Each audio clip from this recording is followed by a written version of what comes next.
শাহরুখ খান, সুহানা খান একই করলেন, বিস্তারিত আছে এই ভিডিওটিতে। বন্ধুরা, আইপিএল এর 28তম ম্যাচে লখনৌ সুপার জায়ান্ট খেলতে নেমেছিল কলকাতা নাইট রাইডার্সের বিরুদ্ধে। এদিন কলকাতা নাইট রাইডার্স টসে জিতে লখনৌকে ব্যাটিংয়ে পাঠায় এবং লখনৌ 20 ওভারে 7 উইকেট হারিয়ে 161 রান করে এবং তারই জবাবে কলকাতা নাইট রাইডার্স খেলতে নামে, যেখানে 15 ওভারে এই রান তুলে দেয় এবং 8 উইকেটে লখনৌকে হারায়। ওপেন করতে নেমেছিলেন এদিন ফিল সল্ট, যিনি একাই করেছেন 89 রান 47 বলে। শ্রেয়স আয়ার করেন 38 বলে 38 রান এবং কলকাতা এখন পয়েন্ট তালিকায় দ্বিতীয় স্থানে আছে। এই জয়ের পর শাহরুখ খান ও সুহানা খানকে গ্যালারিতে নাচতে দেখা গেল।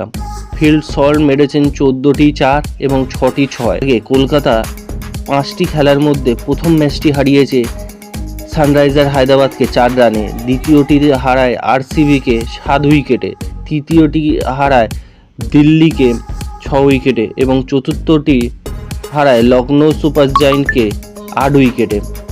কেবলমাত্র ধোনির কাছেই হারে। এদিন 15.4 ওভারে রান তুলে দেয়।